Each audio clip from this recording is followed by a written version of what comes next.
Hi, welcome back to Kelly Martin Speaks. It's been a while since I did a video. I think my last one might have actually been Halloween. I'm just going to do a little video. I'm back in beautiful Lassington Woods today, wearing my beautiful pink bobbly hat. It's a bit cold, not fully winter yet, kind of in autumn, but I wanted to do it before the solstice. Now, the solstice this year, the winter solstice, is on the 22nd of December, and it's also otherwise named Yule. Now, I'm going to read a little bit of my favourite book, Earth's Cycle of Celebration by Glennie Kindred, just to introduce the solstice to you, and then I'll just talk a little bit about what I'm going to do and what you could possibly do for it. Okay.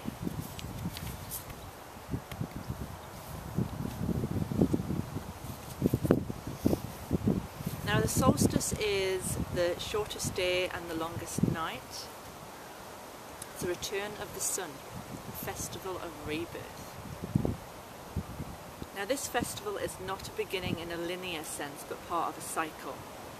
Deep within the earth and ourselves, roots have been growing, bringing stability. The outer world has darkened and the inner realms can expand. But here there is a change in direction. From now on, the days will lengthen. And being part of this cycle means that we can bring our inner wisdom out of the dark unconscious to grow with the increasing light. It is a time to birth our visions, name our dreams, and make our resolutions for the coming months. Winter solstice is an opportunity to come out of hibernation, be loving, generous and sociable. Celebrate each other and being alive. The old year has died and the way is now prepared for the rebirth of activity and expansion into the outer world.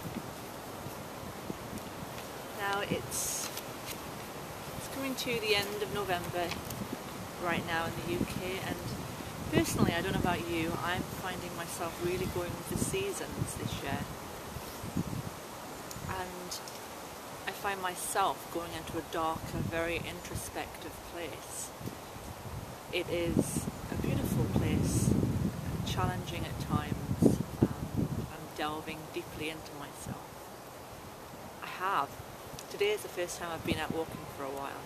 I've not been walking as much, and I was speaking to somebody on the internet about how as the leaves drop, nature dies down, we come into the darker months, everything slows down, no new growth as such, only certain plants, evergreens.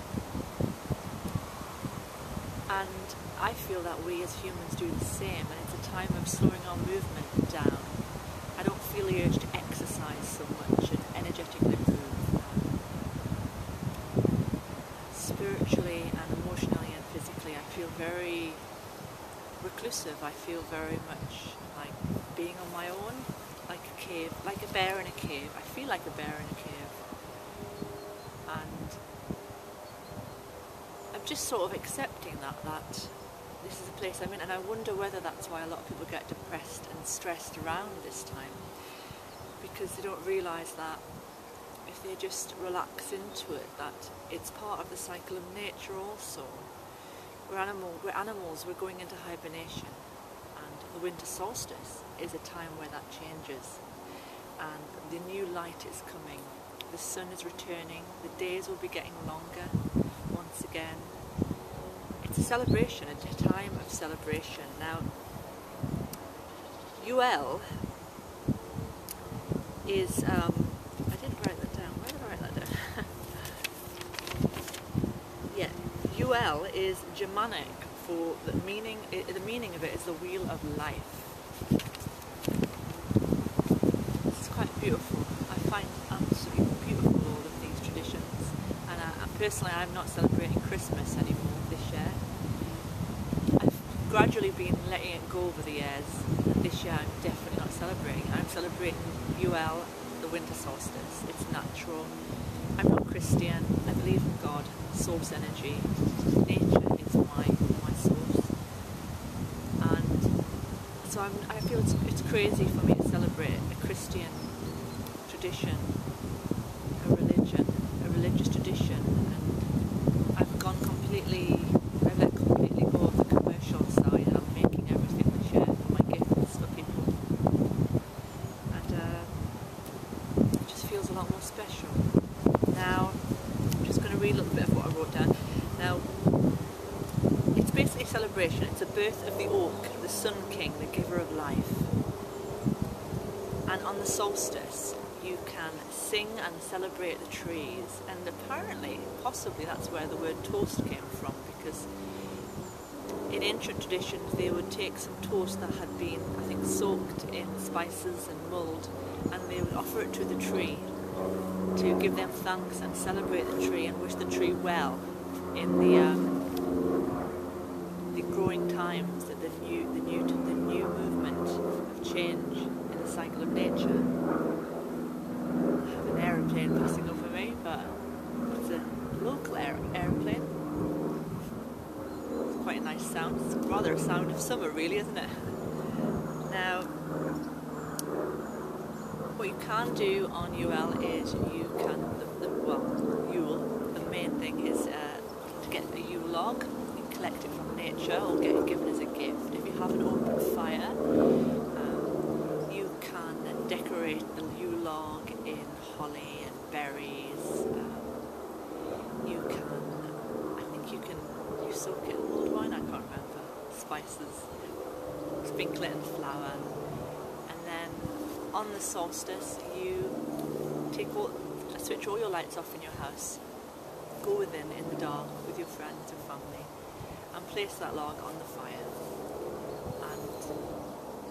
and it's a beginning of return of light, and you let that burn down.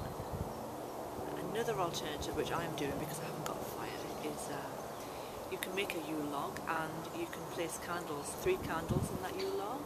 People recommend red, white and green to represent the season, and it's a similar thing. You let the candles burn down, and you can make your intentions, your wishes, your resolutions for the coming year, thanks for the past. Now, what you can do on the Yule and solstice, which is very similar to Christmas, which in my opinion was kind of borrowed from the Christian faith and religion, but that's just my opinion, is you have your turkey dinner, your roast dinner, you celebrate with family and friends. We're going to make some spiced cider. I'm going to probably walk up to Lassington, and we're going to toast the trees. I've never done it before, and it feels really special.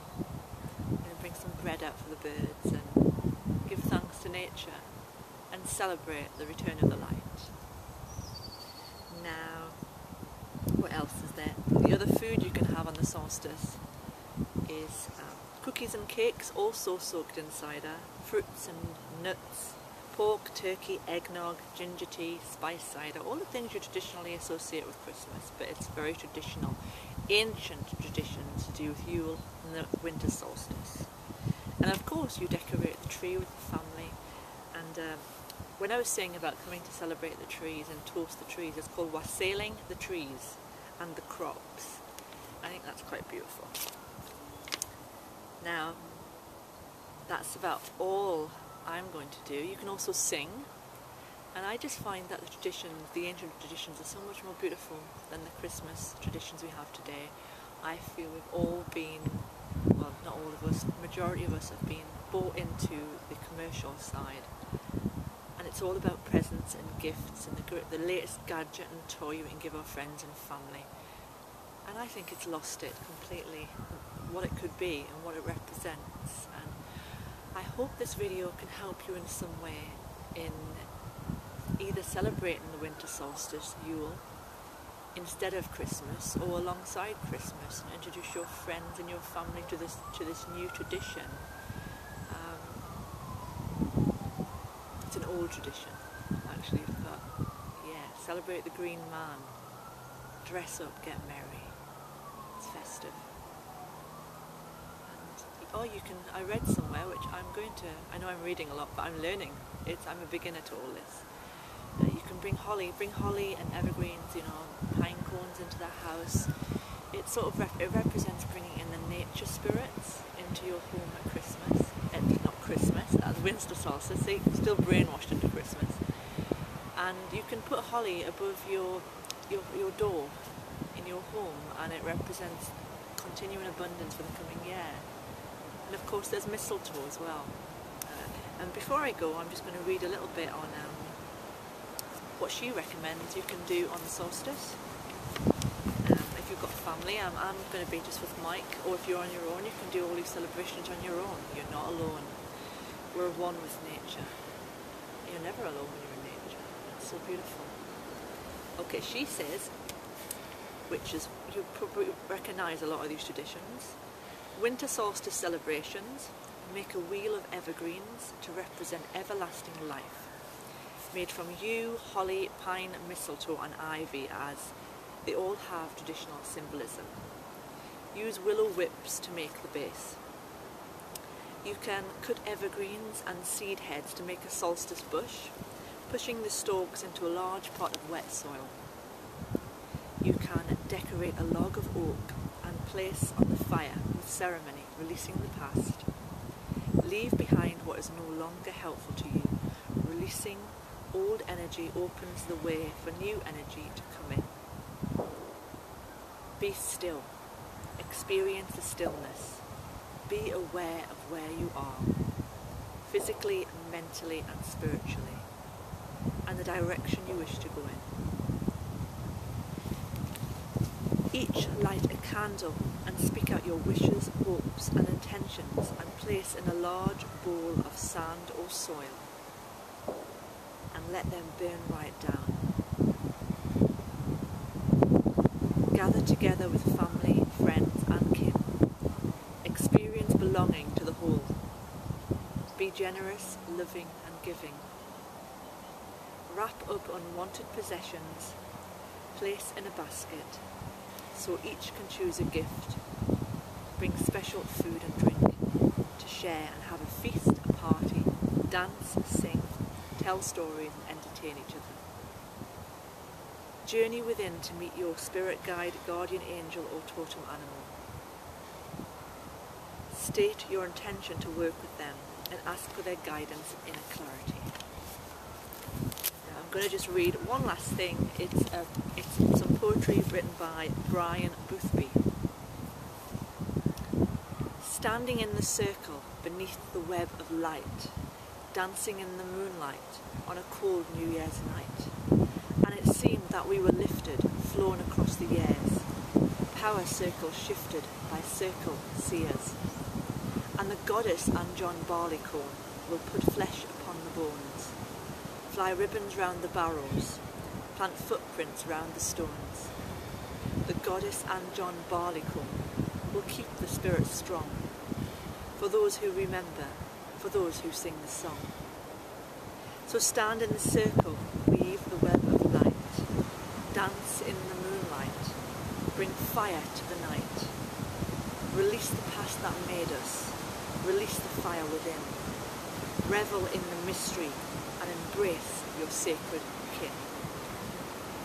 Happy solstice everyone, have a wonderful Yule and enjoy the coming of the light. Thanks for watching and I'll speak to you next time on Kelly Martin Speaks.